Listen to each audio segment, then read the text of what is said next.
오늘은 출애굽기 2장 1절로 6절 말씀 모세에 대한 얘기를 할 것입니다.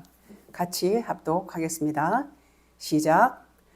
레위 족속 중 한 사람이 가서 레위 여자에게 장가들었더니 그 여자가 잉태하여 아들을 낳고 준수함을 보고 그를 석 달을 숨겼더니 더 숨길 수 없게 되매 그를 위하여 갈 상자를 가져다가 역청과 나무진을 칠하고 아이를 거기 담아 하숫과 갈대 사이에 두고 그 누이가 어떻게 되는 것을 알려고 멀리 섰더니 바로의 딸이 목욕하러 하수로 내려오고 시녀들은 하숫가에 거닐 때에 그가 갈대 사이에 상자를 보고 시녀를 보내어 가져다가 열고 그 아이를 보니 아이가 우는지라 그가 불쌍히 여겨 가로되 이는 히브리 사람의 아이로다.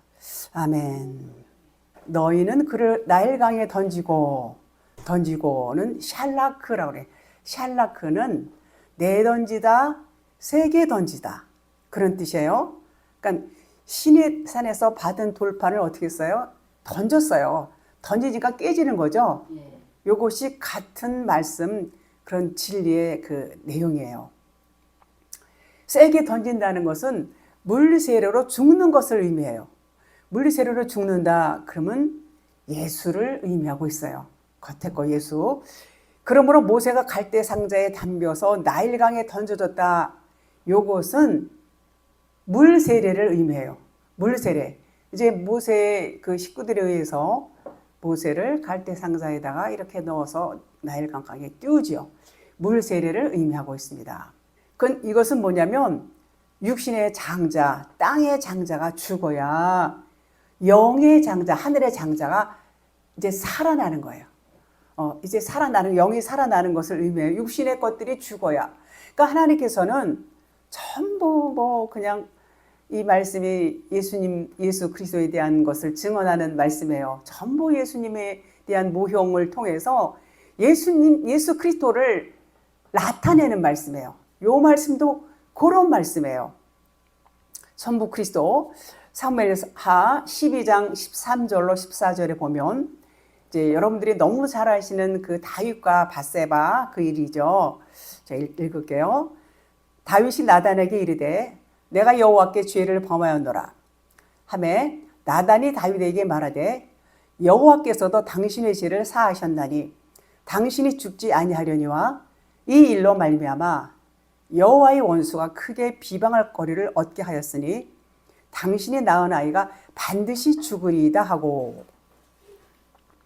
그러니까는 다윗이 이제 나단 선지자가 와서 다윗의 죄를 깨닫게 이제 말을 하니까 회개를 합니다. 내가 정말 죽을 죄를 졌다고 회개를 하죠. 그러니까 하나님께서 당신의 죄를 사하셨다. 근데 당신은 죽지 않지만 당신이 낳은 아이는 죽을 것이다. 이제 이렇게 얘기를 합니다. 다윗이 우리아의 아내 밧세바를 범하고 그가 이제 잉태를 하게 돼요. 잉태를 하고 이제 출산을 합니다. 출산을 하는데 그 다윗의 아이는 누구냐면 다윗의 아이는 우리아의 아내에게서 나온 아이예요. 그 우리아는 율법을 의미해요. 율법을 의미하고 그 우리아의 아내도 역시 율법을 의미해요. 그러면 율법인 우리아의 아내하고 다윗 사이에 난 아이도 역시 율법이에요. 그 율법은 어떻게 된다고 그랬어요? 죽는다고 그랬어요. 죽어야 돼요. 그래서 당신이 낳은 아이가 죽는다 그랬어요. 그래서 죽는다가 지난 시간에 말씀드린 일로드라는 단어예요. 이 일로드라는 것은 성령으로 잉태하지 않은 아이예요. 그러니까는 이 아이는 죽을 수밖에 없는 아이라는 거예요. 겉에 거라는 얘기예요. 겉에 거. 그래서 일로도 이렇게 되어 있어요. 나은이라는 것이. 그래서 반드시 죽어야 된다는 것. 요것은 율법을 의미하는 거예요. 율법을. 그래서 어때요? 겉에 아이가 태어나니까 일로도 반드시 죽는다 그런 말이에요. 반드시 죽는다. 이게 누구를 말하는 것이냐면 예수를 말해요. 예수님은 반드시 죽으셔야 돼요. 예수님은 겉에 하나님으로 오셨어요. 예수님이 죽지 않으면 그리스도가 드러날 수가 없어요. 그래서 예수님을 의미하는 것이 바로 여기서도 다윗과 우리아의 아내 사이에서 낳은 아이가 율법의 아이로 온 거예요. 그것은 죽어야 돼요. 죽잖아요. 죽는 것이 뭐냐? 예수님이 십자가에서 죽으시는 거하고 똑같은 의미예요. 일로두라고 돼 있어요. 일로두. 율법의 아이. 그래서 예수를 말하고 있다 그러는 거예요. 모세의 뜻은 물에서 건짐을 받았다 이런 거 잘 아시죠? 물에서 끌어내다 구출된 이런 의미가 있어요. 너무나 유명한 그 모세라는 이름도 많아요. 자, 본문 볼게요. 출애굽기 2장 1절. 레위 가족 중 한 사람이 가서 레위 여자에게 장가를 들어. 뭐 이름은 안 나오고 이렇게 그 레위 지파 남자가 여자하고 결혼을 했어요.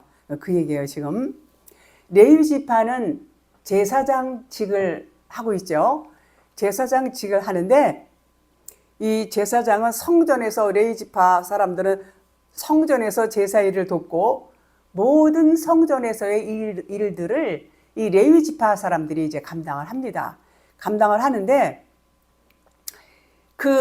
이렇게 레위 지파 사람에게서 이제 모세가 출생을 한 것을 지금 요 본문 말씀에 이렇게 말씀하고 있어요. 자, 그럼 여기서 장가들다 그러면 락하흐, 취하다, 데려오다, 받아들이다, 사다, 가져오다, 대가를 치르다. 뭐 여러 가지 뜻이 있어요. 이 얘기는 뭐냐면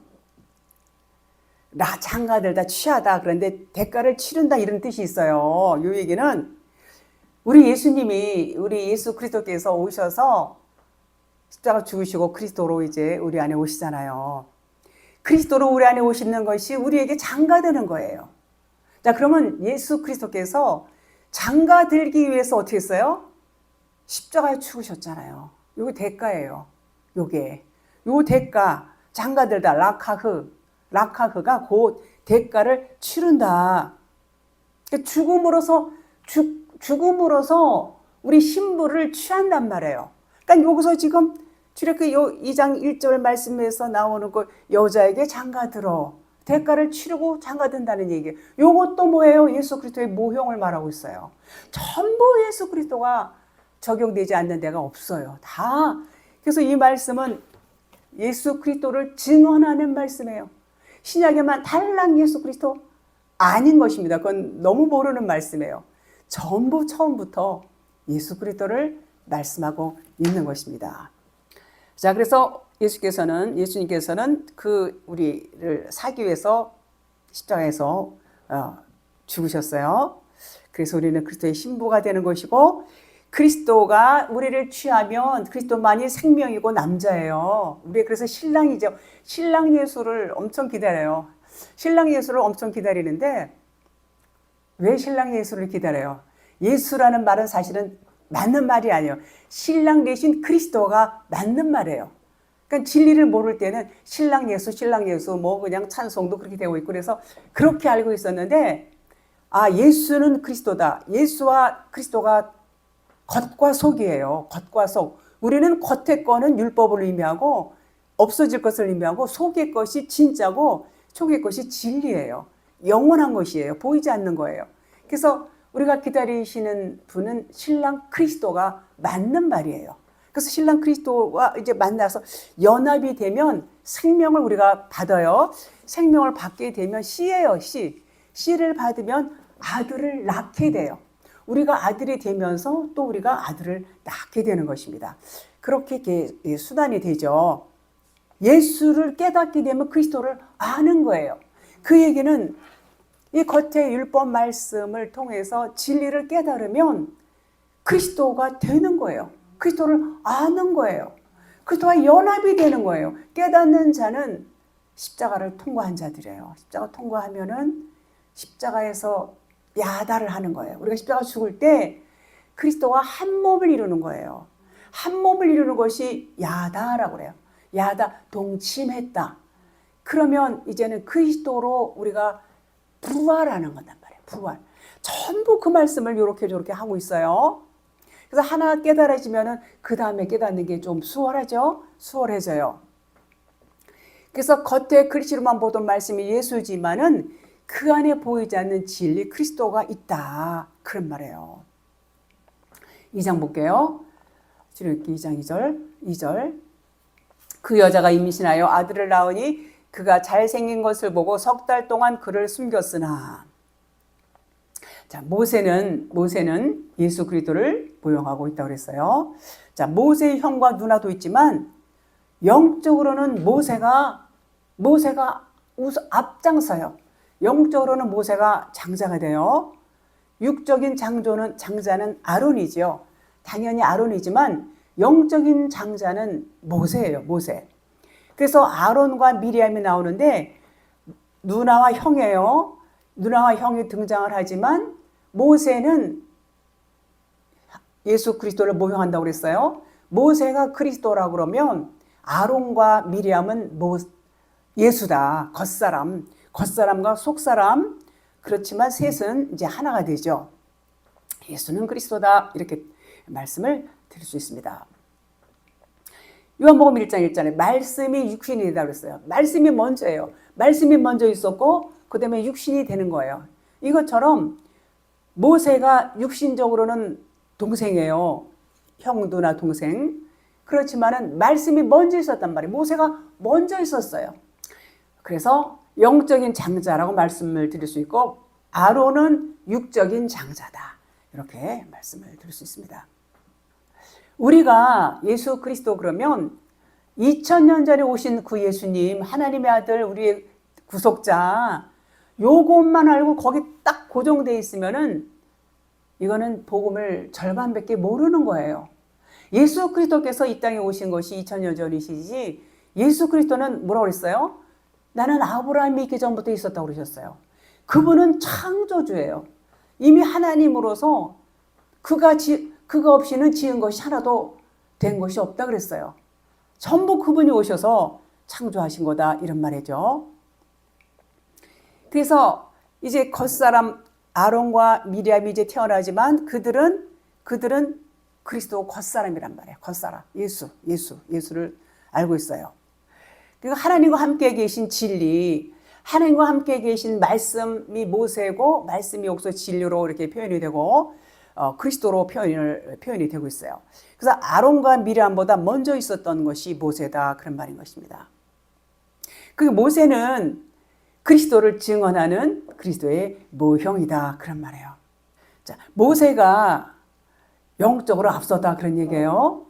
아론이 제사장이지만 육신의 제사장이에요. 육신의 제사장이고 모세는 영의 제사장이다 이렇게 말할 수 있어요. 영의 제사장. 그래서 모세가 영적으로 우세하기 때문에 아론에게 안수도 해요. 안수도 나중에 보면 이제 쭉 그 안수하는 것이 레위기에 나오죠. 제사장 직분을 줄 때 레위기 8장 12절에 또 관유를 그의 머리에 붓고 그에게 발라 거룩하게 하고 이렇게 모세가 그리스도의 역할을 하는 거야. 전부 역할을 해요. 그 아론은 제사장이지만 육신의 제사장, 겉의 제사장 직분이에요. 직분이고 모세는 영의 제사장, 그 그리스도의 제사장 직분을 한다. 이렇게 레위기서 8장 6절부터 쭉 나옵니다. 그래서 형을 데려다가 이제 안수 받게 하고 히브리서 7장 10절에 보니까 이는 멜기세덱이 아브라함을 만날 때 레위는 이미 자기 조상의 허리에 있었습니다. 멜기세덱은 그리스도예요. 그리스도를 모형하고 있어요. 그리스도를 의미해요. 곧 하나님 자신이 멜기세덱이에요. 그러니까 예수가 아니고 그리스도란 말이에요. 그러니까 영과 진리를 말해요. 영과 진리의 제사장을 설명하고 있는 것이 이 멜기세덱이에요. 살롬의 왕 이렇게도 표현하죠. 그래서 멜기세덱이 아브라함을 만났을 때는 레위는 그의 허리에 있었다. 이것은 이제 아브라함이 이제 자기 조상의 허리에 있었다는 거죠. 레위 지파는 겉의 제사장 직분이에요. 그러니까 겉의 제사장 직분을 감당하기 이전부터 그리스도가 계셨다 그런 얘기예요. 그러니까 모세와 아론과의 관계 같아요. 모세와 아론은 형이고 아우지만 겉사람과 속사람 이렇게 나와요. 아론이 있기 전에 모세가 있었던 것과 같아요. 아론이 이렇게 영적으로 먼저 있었단 말이에요. 먼저 그 얘기예요. 그래서 형 아론은 모세의 허리에 있었다. 이런 말과 같은 거예요.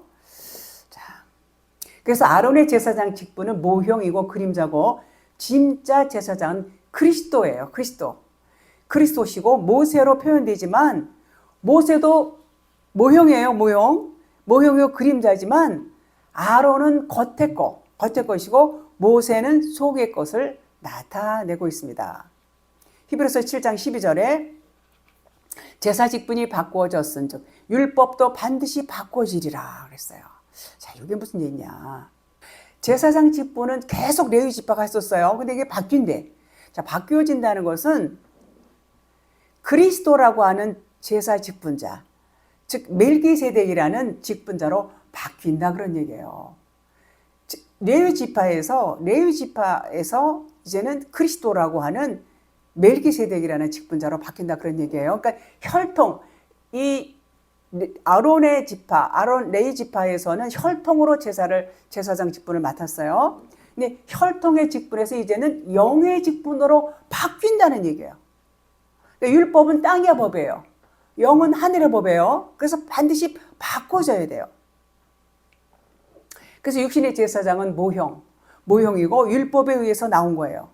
그러니까 율법이 바뀌니까 제사장 직분도 바뀐다 그런 말이에요.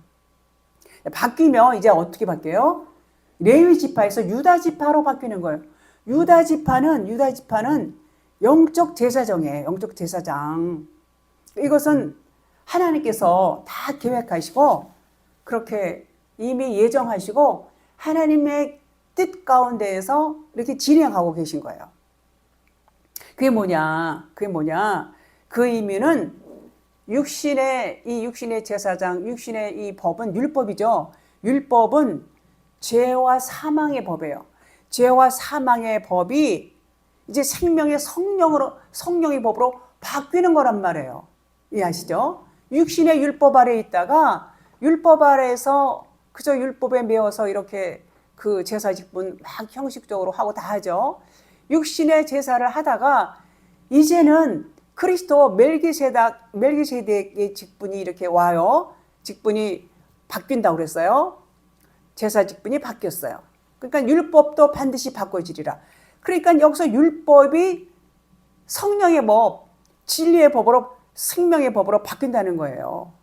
죄와 사망의 법이 생명의 성령의 법으로 바뀐다. 로마서 8장 2절 그렇게 말씀하죠. 그 얘기하는 거예요 지금. 히브리서 7장 13절 이것은 한 사람도 제단 일을 받들지 않는 다른 지파에 속한 자를 가리켜 말한 것이라. 그러니까 이게 유다 지파를 말하는 거예요. 다른 지파는 유다 지파죠. 영적으로 바뀌었다는 거예요. 유다 지파는 제단 일을 하지 않죠. 그렇지만 그리스도를 모형하고 있어요. 그래서 그리스도는 유다로부터 이제 나왔죠. 유다로부터 그리스도가 나왔어요. 14장 보겠습니다. 7절 히브리서 우리 주께서는 유다로부터 나신 것이 분명하도다. 이 지파는 모세가 제사장들에 관하여 일한 것이 하나도 없고. 그렇습니다. 16절 그는 육신에 속한 한 계명의 법을 따르지 아니하고 오직 불멸의 생명의 능력을 따라 되었으니. 그게 이제 성령의 법이죠. 그러니까 육의 말씀은 영의 말씀을 가르쳐 주기 위해서 있는 거예요. 그러니까 율법은 뭘 가르친다고 그랬어요? 율법은 진리를 안내하는 안내판이라고 그랬어요. 그러니까 육의 말씀은 영의 말씀을 안내하기 위해서 있다 그런 말이에요. 영의 말씀을 가르쳐 줘야 돼요. 육의 말씀을 통해서 깨달아야 된다는 거예요. 그러니까 육의 말씀을 뭐라고 그래요? 표적이다, 안내판이다, 모형이다, 그림자다 이렇게 말한단 말이에요. 비유다. 그러니까는 이 겉에 이 세상도 보이는 것은 율법이고 보이는 것은 그림자고 보이는 것은 허상이고 이거는 환상이다, 비유다, 모형이다 계속 그렇게 똑같이 말씀하세요. 그것은 이 보이지 않는 거 영이 그만큼 중요하다는 거예요. 왜냐하면 사람들이 너무 육성이 강하니까 온전히 그냥 모든 목표와 모든 삶의 어떤 그런 것들이 전부 육에 육. 보이는 거. 근데 진리는 전부 보이는 것은 잠깐이요 보이지 않는 것이 진짜라고 계속 말씀하세요. 의에 대하면 내가 아버지께로 가면 너희가 다시 나를 못 볼 것이다. 보이지 않는 것이 의라는 거예요. 근데 이 보이는 것만 주르장창 붙들고 늘어진 우리 육신. 그러니까 하나님이 똑같은 말씀을 계속하세요. 똑같은 말씀을 계속해서 육신의 것은 버려야 돼. 그것은 그냥 그림자고 모형이야. 어쩜 그렇게 하나님은 그렇게 말씀하시는 전부 그걸 볼 수가 있어요. 영이야 영. 살리는 것은 영이니 육은 무익하니라. 내가 너에게 이른 말이 영이요 생명이다 이렇게 말씀하세요. 오직 영, 생명.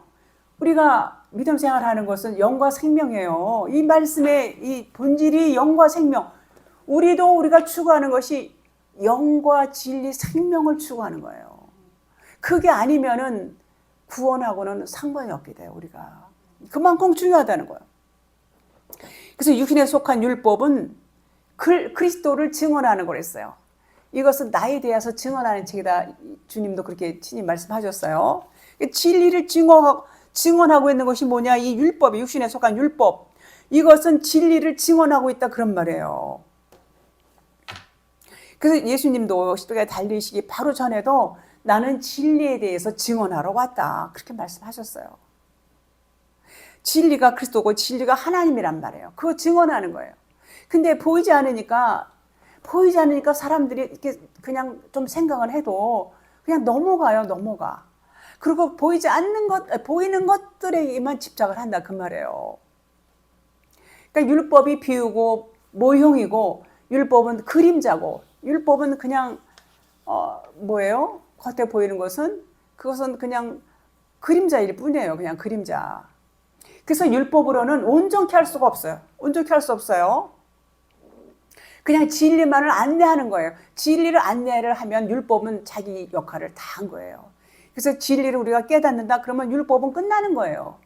율법을 뭐 버린다 그냥 율법은 그냥 상관이 없다 이런 게 아니라 율법이 그냥 끝나는 거예요. 그러니까 제자들도 예수님을 만났을 때 엠마오로 갔던 그 두 제자, 그 제자들하고 예수님하고 말씀을 이렇게 막 가르쳐 주셨어요. 예수님이 가시면서 이제 부활하신 다음에 가르쳐 주시고 그러는데 막 이 사람들이 눈이 이제 진리를 막 들으면서 깨달아지면서 눈이 막 밝아졌어요. 동시에 주님이 안 보였어요. 율법이 깨달아지면 주님은 안 보이는 거예요. 그럼 어디로 가셨어요? 그들 속 안으로 들어간 거예요. 그 제자들 안으로 들어간 거예요. 그러니까 우리가 진리를 깨달으면 율법이 어디로 갔어요? 우리 안으로 들어오는 거예요. 그래서 우리 안에 뭐가 있어요? 무덤이 있다 그랬어요. 무덤. 내 무덤이 있어요. 내 무덤. 장사 지내는 거예요, 우리 안에. 자, 그래서 겉의 것으로서 속의 것을 가르쳐 주는 것이 율법의 역할이고 그것이 속의 것이 진짜라는 것을 알게 하는 거예요. 근데 그것이 율법 안에 다 들어있어요. 그 율법이 깨달아지면 속의 것을 아는 것이 되는 것입니다. 그래서 율법이 완성이 되는 거예요. 율법이 완성이 사랑이다. 이렇게 말하죠. 히브리서 7장 21절 보면 그들은 맹세 없이 제사장이 되었으되 오직 예수는 자기에게 말씀하시니로 말미암아 맹세로 되신 것이라. 주께서 맹세하시고 뉘우치지 아니하시리니 내가 영원히 제사장이라 하셨도다. 여기서 말이 지금 우리가 진리를 계속 말하고 예수는 그리스도 말씀을 드리는데 오직 예수는 이게 번역의 오류라고 볼 수 있어요. 오직 그리스도는 이렇게 해야 맞아요. 왜냐하면 여기서도 예수가 번역 그 원문에는 호서스 이렇게 돼 있어요. 호서스라는 것은 무슨 얘기냐면 관계대명사, 지시대명사예요. 뭘 지시하는 거야. 그래서 앞에 거라는 뜻을 말해요. 그래서 지금까지 말해온 곳, 말했던 사람들이 누굴 얘기했어요? 멜기세덱하고 그리스도를 얘기했어요. 그러니까 멜기세덱과 그리스도를 가리키는 것을 이렇게 표현하는 것이 호서스라고 그러는데 여기서 번역을 예수로 번역을 했어요. 이 예수라고 번역하는 것은 이건 예수는 그리스도다 이것을 모르시는 분이 번역을 한 것 같아요. 예수 그리스도 그냥 퉁쳐서 이렇게 말했어요. 모르니까. 그리스도가 맞습니다. 예수라고 하면은 이 말이 확 바꿔져 버려요. 그렇습니다. 근데 22절에 보면 이와 같이 예수는 더 좋은 언약의 보증이 되셨느니라 그랬어요. 더 좋은 언약의 보증. 누가? 예수. 그럼 보세요. 여기서 확실하게 나와요. 예수와 그리스도가 다르다는 게 나와요. 예수는 더 좋은 언약의 보증이다. 그러니까 여기서 예수가 이에수스, 원문에 보니까 이에수스로 돼 있어요. 이에수스가 맞게 이제 번역이 돼서 요거는 맞게 번역이 됐는데, 이와 같이 이 이에수스는 멜기세덱의 반차를 따라온 제사장의 반대편이란 말이에요. 반대편, 그림자로 준 제사장이다 그런 말이에요. 그러니까 진짜가 누구냐면 멜기세덱 그리스도가 맞다 그런 말이에요. 여기는 번역이 제대로 돼 있어요. 요 22절에는 자, 사람이 직분을 줬어요. 그것이 율법이 예수라고 확실하게 언급하는 대목이에요. 사람의 직분을 준 율법, 사람의 직분. 여기서 이와 같이 예수는 멜기세덱의 반차를 따라온 제사장의 반대편 그림자란 말이에요. 누가요? 예수가 반대편 그림자. 그러면 그 반대편은 그리스도 멜기세덱이다 그런 말이에요. 여기서 확실하게 여기서 규정을 해주셨어요. 이 말씀. 그래서 더 좋은 언약이 있다는 거예요. 더 좋은 언약의 보증이 예수란 말이에요. 그러니까 더 좋은 언약이 누구냐? 그것이 그리스도란 말, 그리스도. 그래서 그리스도에 대해서 보증 여기서 이제 보증해 주신다 그런 말이에요. 보증 또 담보다 이렇게도 말할 수 있어요. 자, 그래서 하나님이 주시는 이 보이는 모든 세상은 그리스도에 대한 보증이다. 그리스도에 대한 담보물이다 그런 말이에요. 그 얘기는 모든 이 보이는 세상 안에는 누가 있어요? 그리스도가 들어있다는 얘기예요. 그러니까 보이는 모든 만물이 제가 지난번에 몇 말 예수다 그러면 겉에 거 보이는 거다. 또 그거는 율법이다 같은 말이에요. 보이는 모든 그 세상 안에는 그리스도가 하나님의 영이, 하나님의 성품이 다 들어있다는 얘기예요. 그 얘기를 지금 하고 있어요. 자, 하나님이 주신 이 보이는 세상은 모두 그리스도에 대한 거라고 말씀을 드렸어요. 그리스도에 대한 그 모형이다. 그리스도에 대한 보증이다. 담보물이다. 이렇게 말씀을 드릴 수 있고, 예수는 더 좋은, 여기 말씀에 22절 말씀, 더 좋은 언약의 보증이 되셨다고 그랬어요. 그러니까는 이 보이는 게 참 만물이 예수라고 그랬어요. 이 예수는 보증인데 더 좋은 언약이 뭐예요? 그리스도란 말이에요. 그리스도. 그런 얘기예요, 지금. 그래서 예수를 아론과 같은 제사장이다 그러면 그리스도는 멜기세덱과 같은 그런 불멸의 제사장이었어요. 불멸의 제사장이다 그런 말이에요. 그런데 얼마나 우리가 율법과 복음이 이렇게 달라요. 정말 반대로 달라요. 그런데 이거를 아는 사람이 많을까요? 안 많아요. 안 많습니다. 이거 안다는 거는요, 정말 하나님의 은혜고, 정말 복 받은 사람이에요. 요거 안다는 거는 정말 복이에요. 그래서 모세가 그리스도면 아론은 예수다 그런 말이에요. 근데 그리스도 그냥 퉁쳐서 말하면은 이거는 복음과 이게 율법과 복음을 모르는 사람이에요. 그렇죠? 깨닫고 보면은, 근데 그거 못 깨달으면은 뭔 소린가? 아니 이렇게 뭘 몰라요. 뭘 모른단 말이에요. 근데 깨닫고 나서 보면 그렇구나 아시게 되는 것입니다. 자꾸 들어야 돼요. 그래서 여자는 미리암 여자죠. 여자는 언약을 말해요. 하갈 같은 언약을 말하고 있어요. 미리암. 그래서 말씀이라고 그래요. 말씀 언약이다 이렇게 말하고, 모세의 겉의 것을 의미해요. 아론도 모세의 겉에 거, 미리암도 모세의 겉에 거 이렇게 이해하시면 됩니다. 2절 보겠습니다. 그 여자가 임신하여 아들을 낳으니 그가 잘생긴 것을 보고 3달 동안 그를 숨겼으니, 이제 레위 지파의 남자 여자가 결혼해서 이제 모세를 낳았어요. 모세를 낳고 이제 그때 2살 이하는 다 죽이라고 막 이렇게 이제 그 명령이 떨어져 갖고 그 시대를 지금 나오고 있어요. 근데 그 잘생긴 것을 보고 3달 동안 숨겼다 그랬어요.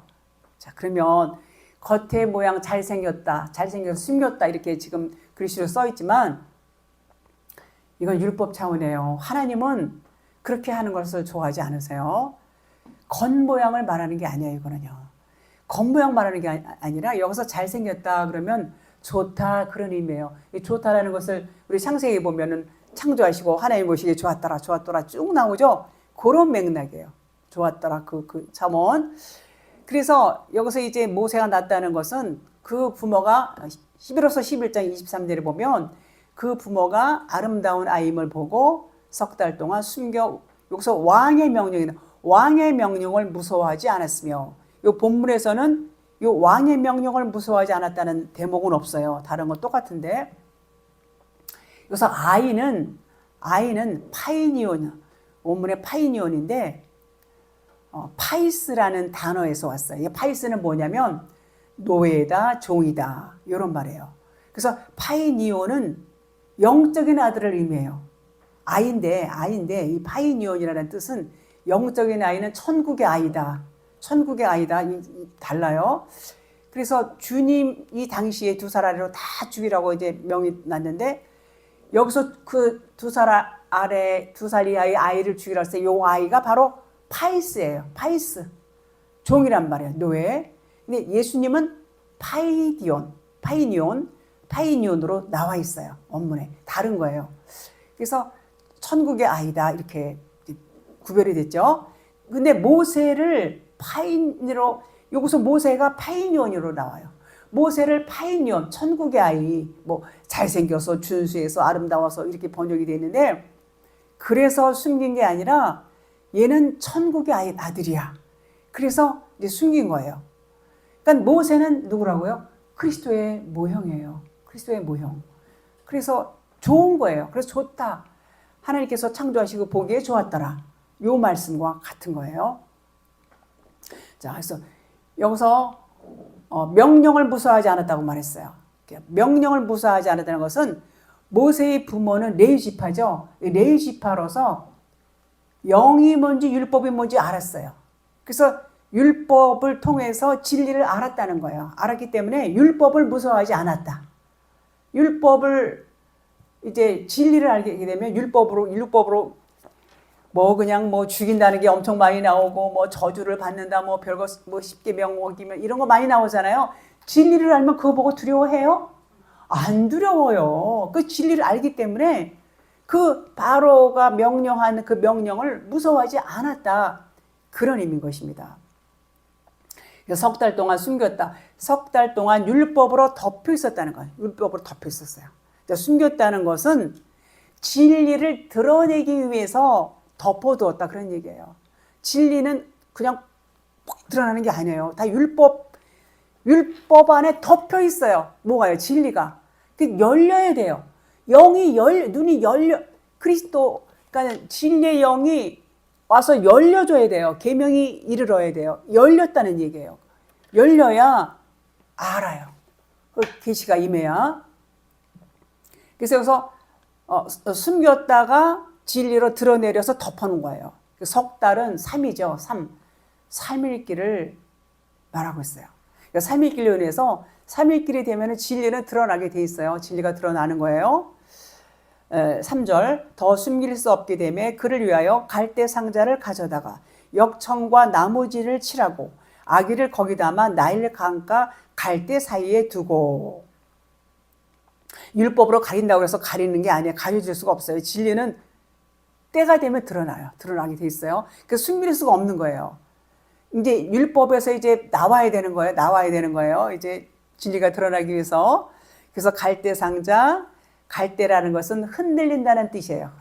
갈대는 흔들려요.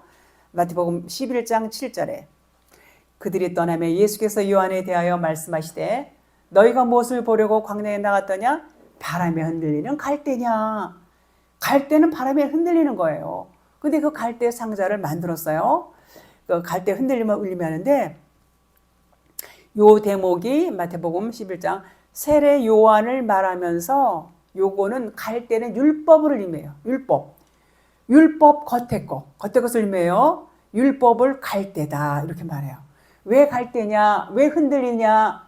율법은 선과 악을 이렇게 항상 선악간에 이렇게 구별을 해요. 그러니까 왔다 갔다 하는 거예요. 율법에는 진리는 요동이 없어요. 진리는 뭐 선과 악 이렇게 안 하기 때문에 그래서 갈대다 이렇게 지금 표현하고 있는 것입니다. 그런데 그 갈대가 계시록 21장 15절에 내게 말하는 자가 그 섬과 그 문들과 그 성과 그 문들과 성곽을 측량하려고 금갈대자를 가졌더라. 갈대인데 금갈대야. 갈대자인데 금갈대자를 가졌더라. 그런 말이에요. 똑같은 율법은 갈대는 율법인데 금이란 말이에요. 금이에요. 이 얘기는 뭐냐면 율법이 진리로 바꿔지는 거예요. 얼마나 좋아요. 율법이 진리로 바꿔지는 것을 의미해요. 그래서 율법이 진리로 바꿔지는 것이 성전을 측량한다 그런 말이에요. 그래서 갈대상전은 율법으로 만든 방주 같은 거예요. 방주랑 같은 의미예요. 방주랑 같은 의미. 그래서 성전을 나타내요. 성전을 의미해요. 그래서 갈대상자가 이제 율법으로 만든 갈대상자가 물에 빠지지 않게 하기 위해서는 역청과 나무진을 칠해야 돼요. 요거는 뭐냐면 그리스도 생명, 그리스도 성령을 의미해요. 그래서 은혜와 진리로 덮었다. 은혜와 역청과 나머지는 은혜와 진리 이렇게 이해를 하시면 됩니다. 그래서 거기 이제 모세를 담았어요.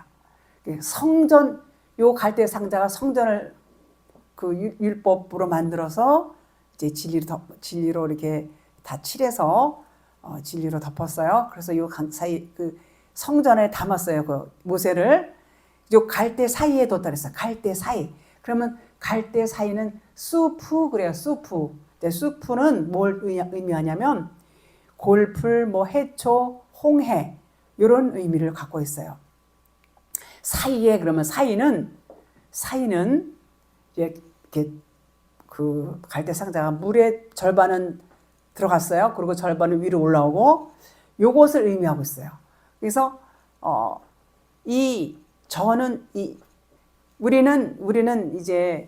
우리는 뭐예요? 우리는 성전이에요. 우리는 성전에 되었다는 것은 진리를 아는 자들이에요.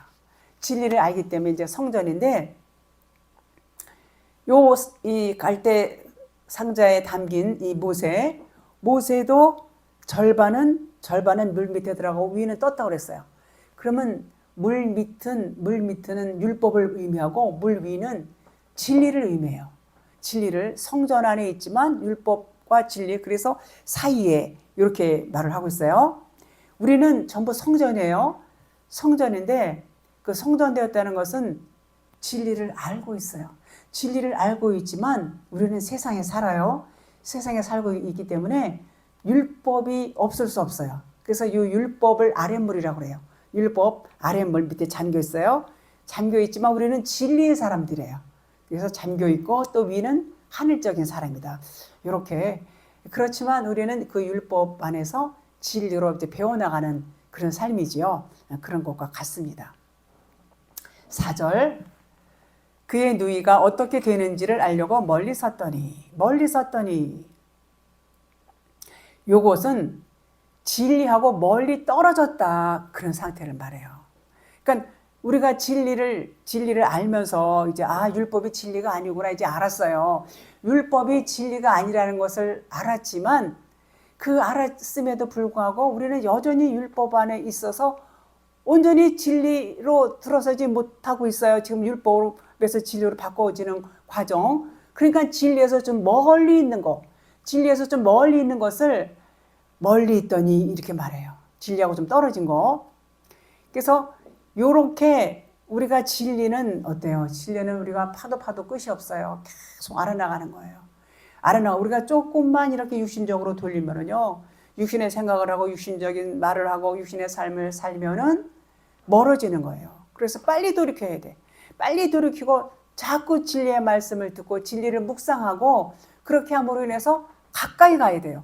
진리에 가까이 간다는 것은 하나님께 가까이 간다는 거고 하나님이 우리 안에 계시지만 나의 머리가 되시지만 나의 생각과 마음에 따라서 멀리 있는 것도 멀리 서 있을 수도 있고 가까이 있을 수도 있는 거예요.